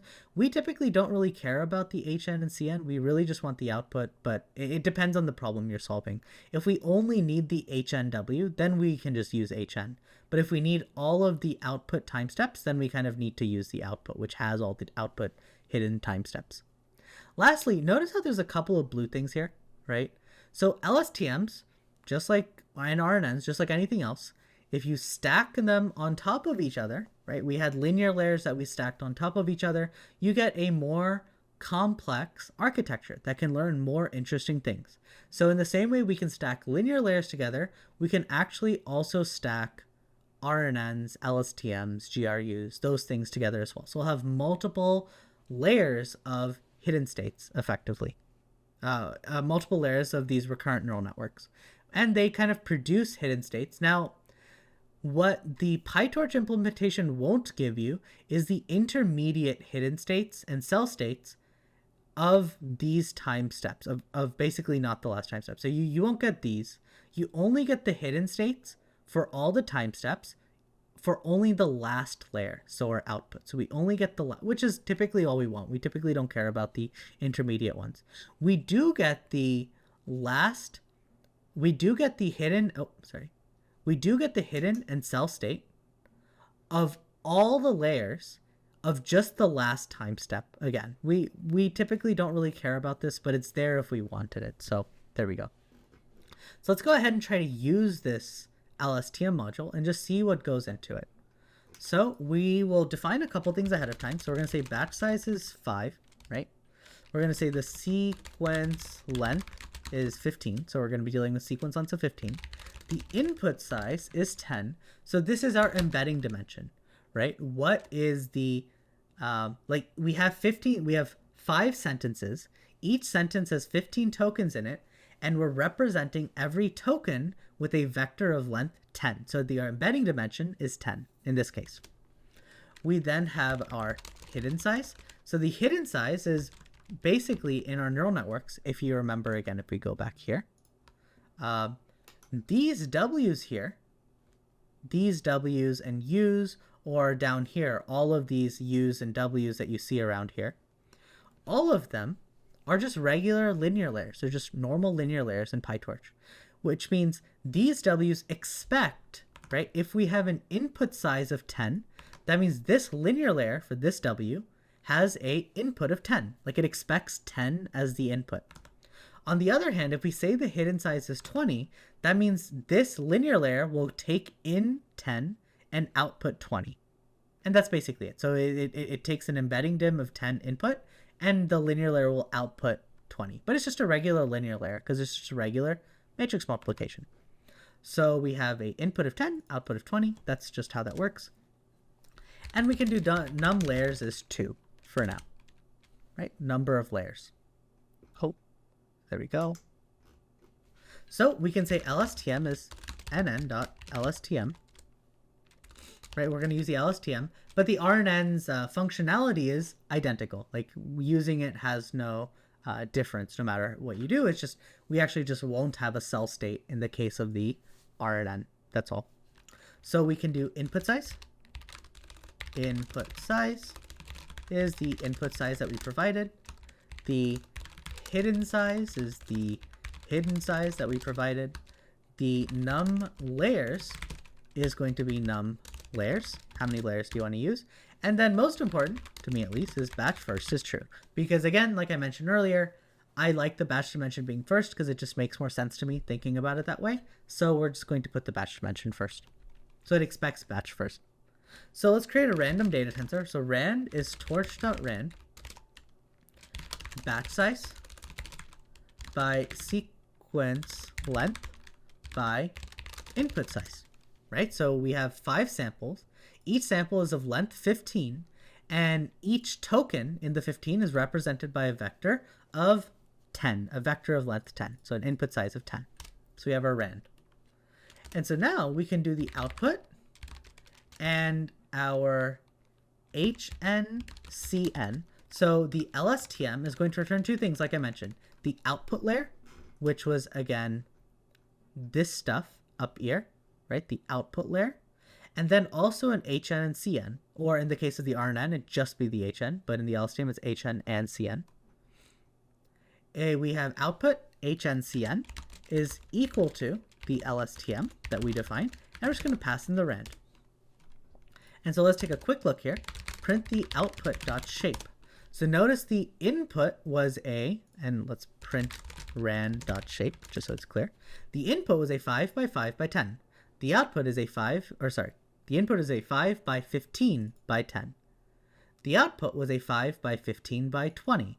The reason we went from 10 to 20 is because the hidden size is set to 20 here. If we set this hidden size to 100, then the output would be 100. It's just that linear layer that's taking the 10 input embeddings and projecting it to 100 dimensions, or 20, or whatever we set it to. So let's put it back to 20. So that is our output.shape.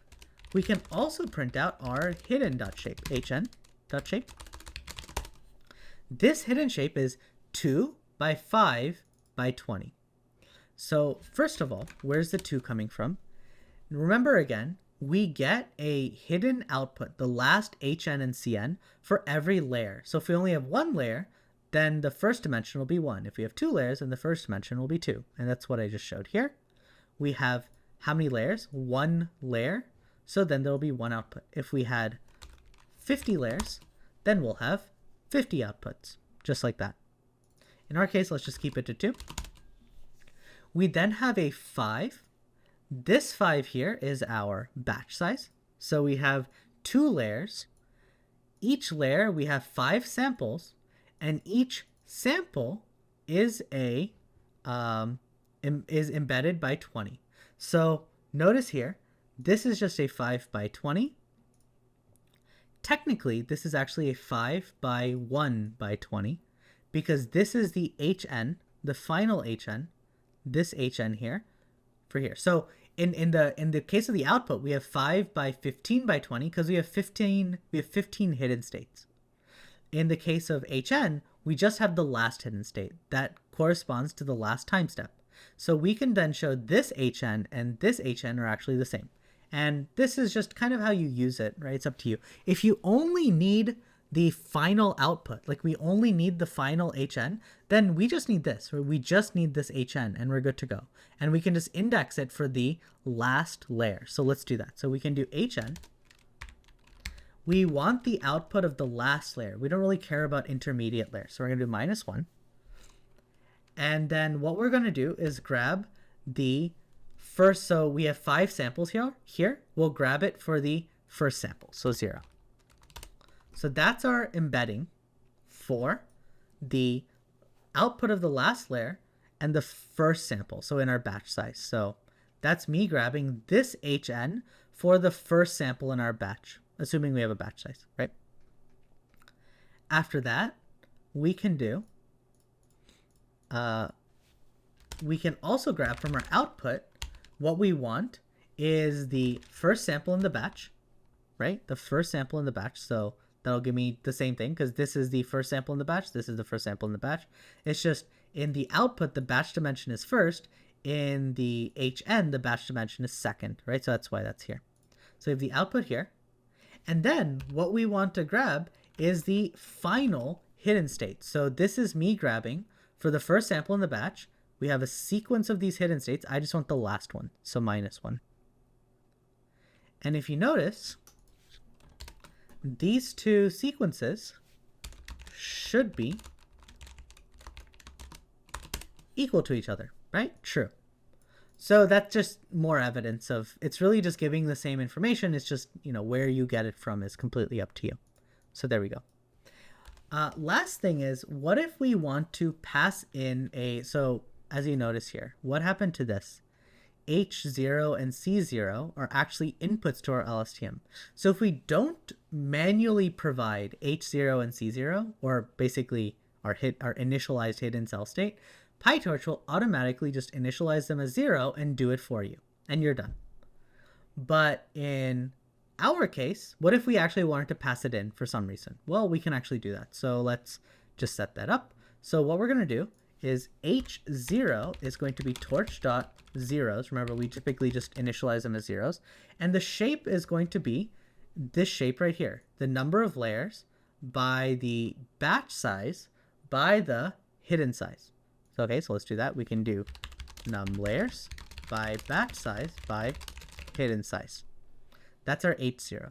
And similarly, if we have H0, we also have a C0, and C0 and H0 are the exact same shape. And so now we can not only just pass in RAN, but also H0 and C0. If for some reason we had to manually manually say what the initialization condition was. There we go. Nothing changes, right? It's completely up to us. You can do it, you cannot do it. It doesn't change anything. We're going to do it just so you can see it being used, but obviously it doesn't really matter. So now that we understand the LSTM module, we can go ahead and build our very simple LSTM net, right? So let's go ahead and do that. So this is again going to be a many-to-one, right? We will basically pass in a sentence like here and only use the last hidden state to predict, is it a positive review or negative review, right? Because this last hidden state should be a good summary of the entire historical sequence. And so that's what we're going to do. So we're going to do class LSTM net nn.module. Now that we have that, we can do def init self. We need the vocab size, how much, so this will be for the embedding, right? We need to know how many samples are in our data set. So there we go. So vocab size, embedding dim, how many numbers do we want to use to represent every token? So what's that vector length? The hidden size, what do we want to project to? The num layers, how many LSTM layers do we want to have? Num classes, how many classes do we have to classify between? We just have 2 in this case. And then device, if we want to. And you'll see why we pass the device into the model itself in just a bit. We actually don't need to, but it's fine. We're going to go with it. Super.init. And what we need to do is just store all this stuff. So self.vocab size is vocab size. Self.embedding dim is embedding dim. Oh. Self.hidden size is the hidden size. Self.num layers is num layers. Self.num classes is num classes, and then self.device equals device. And you'll see why we have the device in a little bit. And the device is just referring to, are we training on the CPU or GPU? That's it. So we need to first define embeddings, right? Our embedding matrix. So self.embeddings, embedding is nn.Embedding, and it'll be an embedding with a self.vocab size, so it'll be vocab size by self.embedding dim. Simple as that. That's our embedding. Next, we need to define the LSTM, and the LSTM is the thing that will do the sequence modeling. We could have also done an RNN, but I'm just doing LSTM because functionally how you use them is the same.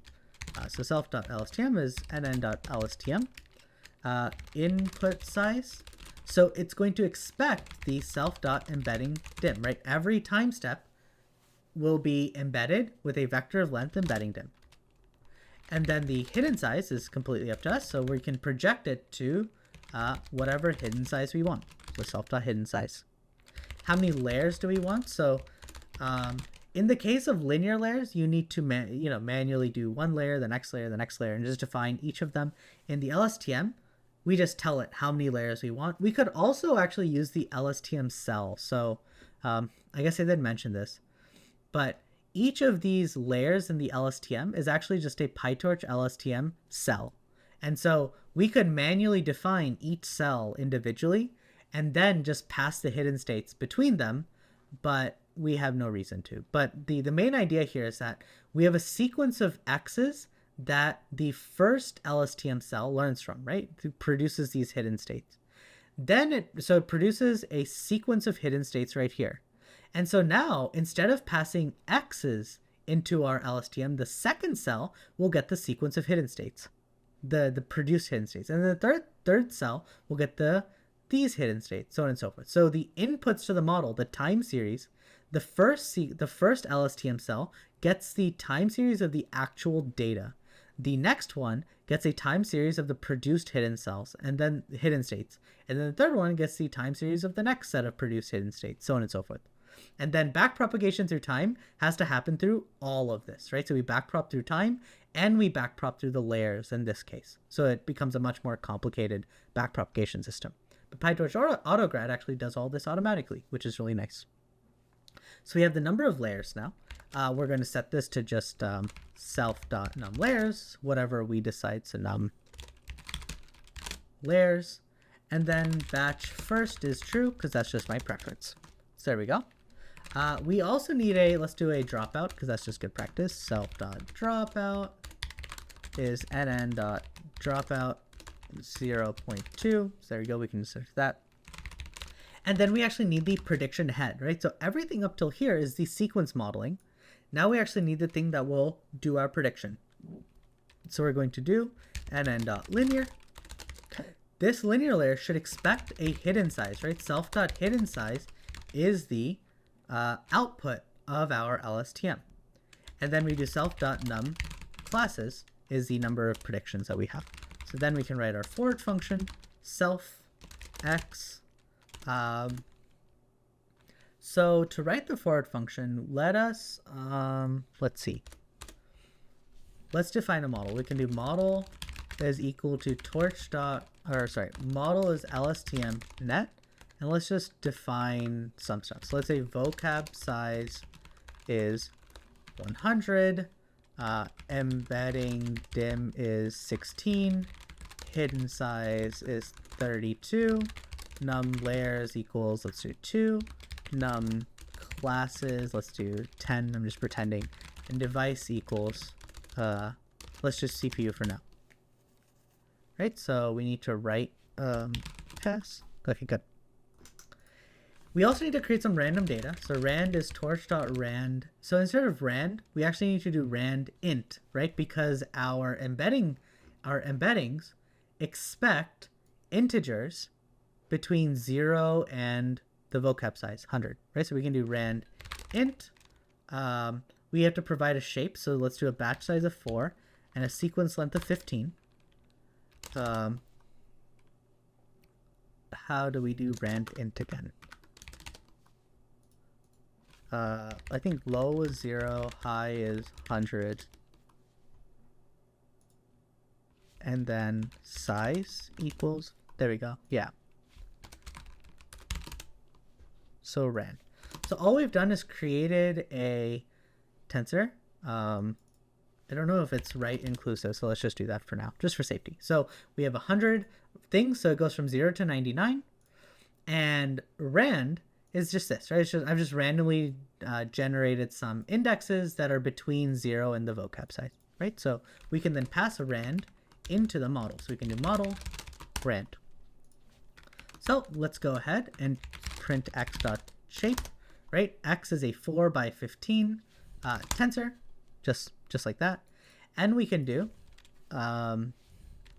so we can set, let's just store ahead of time. Our batch size by sequence length is x.shape, just so we have that. And then we can do embeddings is equal to self.embedding x. Right, so we're going to embed our data. So print embeddings.shape and print x.shape, just so you can see both of them. So our x is 4 by 15, and our embeddings are 4 by 15 by 16, because each token in the sequence is represented by a vector of length 16. So we have a batch size of 4, each sample has 15 tokens in it, and now each token is represented by a vector of length 16. And that is basically the shape, that's the representation of this tensor. So that's our embedding. Now that we have that, we need to go ahead and initialize our hidden and cell state. And we can actually just copy this from earlier. It's exactly this, right? So we can initialize our hidden and cell state. So num layers is going to be the self.numLayers. And why are we initializing with the shape? Because that's what the PyTorch LSTM documentation says. So PyTorch LSTM, right? We can take a look here. Here's those formulas that I already mentioned that we talked about. These are element multiplications, but that's fine. But the reason I said it is because it is d times num layers by, so for a batched input, it's d times num layers. We're ignoring d for now. We haven't talked about bidirectional LSTMs just yet. We'll get there later. But we have basically num layers by n by h out. That's what it expects. So that's what we're giving it. There's no reason other than that. We also have to produce it for the batch size. So we have a batch size here. And then the, and again, remember, every time we grab batches, most of the time it'll be the same batch size, but that last one might be a different one. So that's why we just dynamically store what the batch size is every time, just in case, so you avoid any annoying bugs. And then the hidden size will just be self.hidden size. So there we go. We've generated H0 and C0. We could also skip this step altogether. We don't actually need to do it because PyTorch will automatically create H0 and C0 for us. So, you know, it's completely up to you. And so output, and it also produces HN, CN is going to be self.LSTM embeddings, and we're going to pass in H0, C0.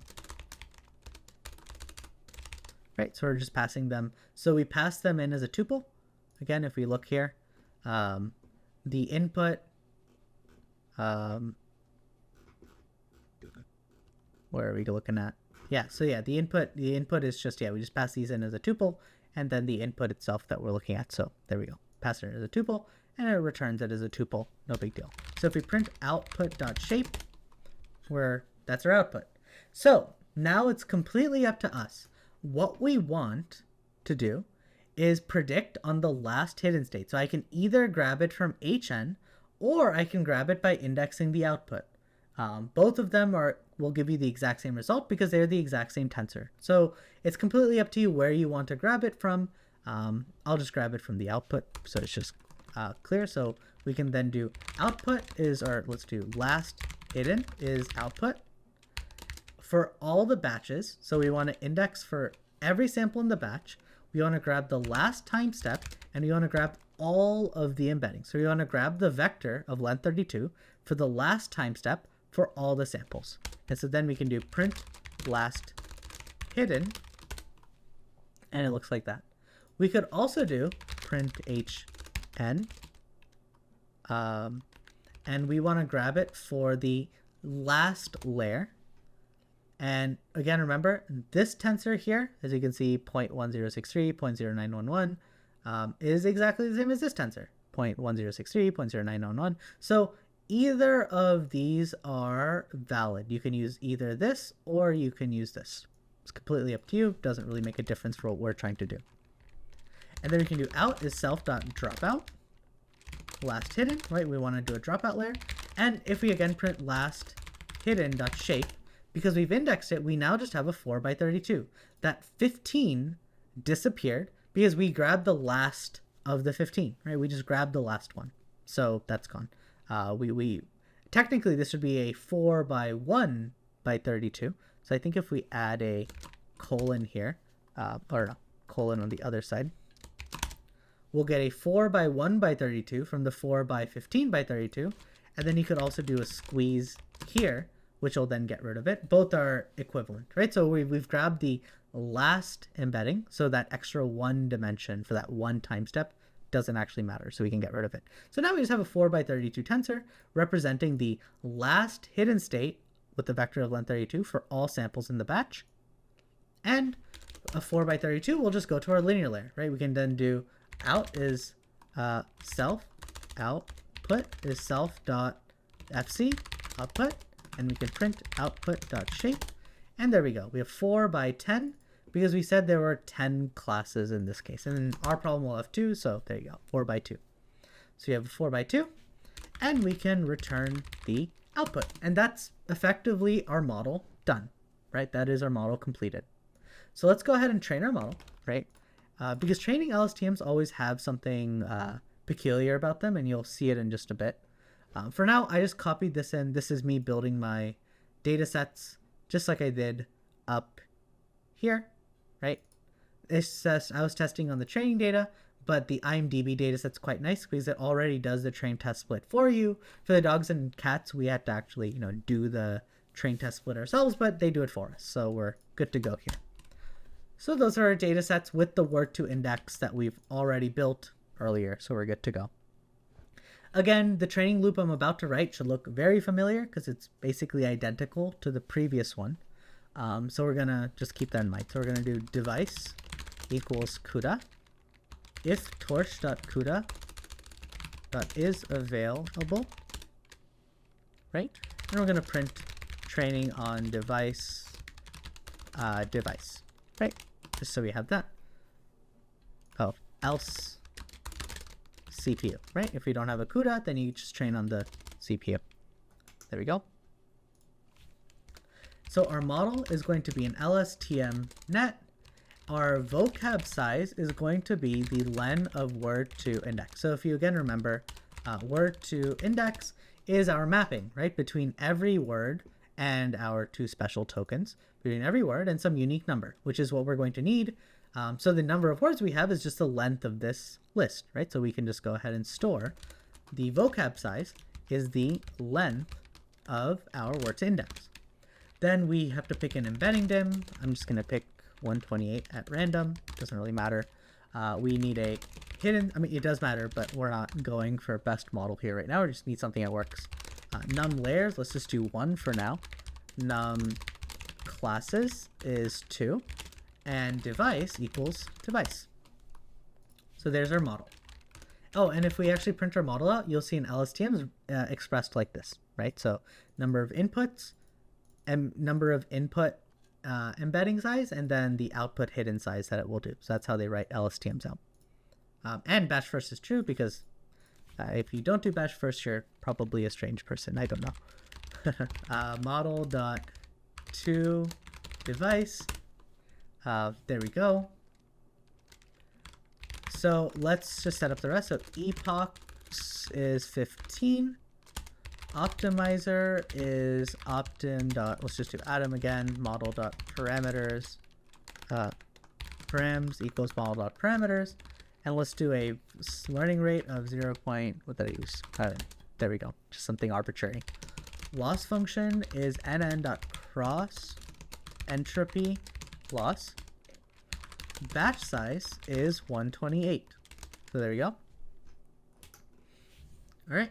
So now let's do train loader is our data loader of our train data set. Batch size is batch size. Shuffle equals true. And the collate function equals the data collator that we wrote earlier, right? To actually stick the data together and pad our batches out. Again, val loader is a data loader. This will be for the test data set. Batch size equals batch size. Shuffle equals false because we don't need to shuffle for validating. And then collate function equals data collator, just like before. So now that we have that, we can do def train our model on a device with these many epochs and optimizer, the loss function, the batch size. We have train loader and val loader. Right? So this training script should look basically identical to everything we've done so far. So I'm going to copy it. I'm going to copy some of it and then explain the one thing we added to it instead of having to type it again. So again, if you haven't seen this or seen me explain this, I've implemented this multiple times in the past couple videos. So just look at any one of them, either the ResNet or the AlexNet, but it's the same. So, but this shouldn't be image. This should be text label, text label, text label, text. I think that is enough. Yeah. Good. And we don't need to actually model.forward, just model is fine. Good. So we have this. Now, here's the key thing I want to mention for the purposes of RNN training, because I've actually trained it without this, and this model actually won't train without it. So this is important. So going back to backpropagation, right, and chain ruling, we know the two problems, A, vanishing gradient, and B, exploding gradient. So for vanishing gradient, there's not a lot there's actually nothing we can really do to fix that. That's the whole point. We use residual connections and convolutions in the convolutional neural network in ResNet. And it's why we use the cell state in LSTM, right? It's to help with the fact that the gradient will die if you chain together too many time steps, right? So the cell state provides another pathway, a cleaner pathway for gradients to flow through. So vanishing gradient, not much we can do about it other than just coming up with more interesting architectures like the LSTM. Exploding gradient, on the other hand, is another problem and a very clear problem in RNNs and LSTMs. You'll see this all the time. So an exploding gradient, again, if you don't remember, effectively, if all of these derivatives, these gradients are small, and you multiply lots of small numbers together, you'll have a number that's basically 0. So that's our vanishing gradient. On the flip side, if a lot of these numbers are large, and why would these numbers be large? When you're first training a model, all the weights are randomly initialized. So the error will be very high because, well, we're very wrong. We haven't learned anything yet. So the chances of exploding gradients with very large derivatives at the beginning of training is pretty high because the model is it doesn't know anything yet. So it's going to have a high error and therefore high derivatives, and big numbers will multiply together to make an even bigger number. This leads to exploding gradients. So to deal with this, we have to do something called clipping. So gradient clipping is a very typical technique we use all the time in neural network training. We're going to see it come up over and over again when we start implementing state-of-the-art models in the future. But for now, it's very simple. Loss.backward will compute gradients, right? It will compute gradients on the different parameters in our model, right? It'll compute the derivatives. what we want to do, so what do we do after this? After a loss.backward, we do an optimizer.step, right? Optimizer.step will then update the weights with respect to this grade. So it'll multiply all the gradients by our learning rate and then update the weights. But if these gradients are very large, these weights will be shifted by a lot. Like there'll be large changes leading to very unstable training. And for things like LSTMs that are already really annoying to train, this just makes it 10 times worse. So what we're going to do is before we do the optimizer.step, we're going to use a helper function, nn.utils.clipGradNorm. We can use clipGradNorm, or we could just, directly use, loop through and do it ourselves. It doesn't really matter. But we want to clip the gradients such that of the model.parameters. So we want to clip the gradients by the model of the parameters of our model with a maximum norm or magnitude of 5. So you don't want it to be any larger than 5. So if we have gradients that's like 1,000, they'll be clipped to 5. Anything that's less than 5 will just be left alone because we're still okay with smaller gradients. It'll lead to a better training regime. We won't have large shifts in the weights just because of large gradients and large errors. So this is just a very helpful tool to always kind of just throw into your training scripts because it can't hurt anything.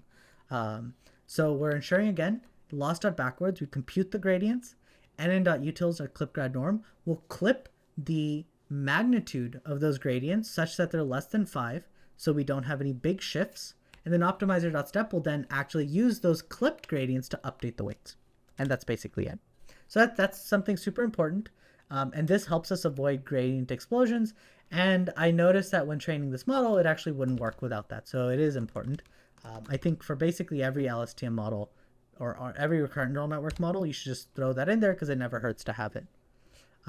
The validation is identical to before. Again, let's just switch this all to text, text, text, text, and we don't need you.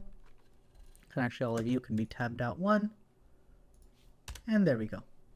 So we have this, we have everything we need for training.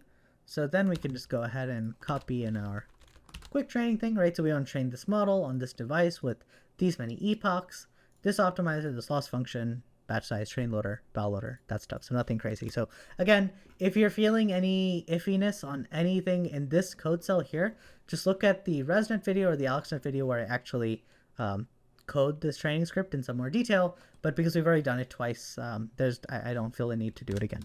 So this is going to throw an error actually. This is going to throw an error called input and hidden tensors are not on the same device. Found the input tensor at CUDA 0 and the hidden tensor at CPU.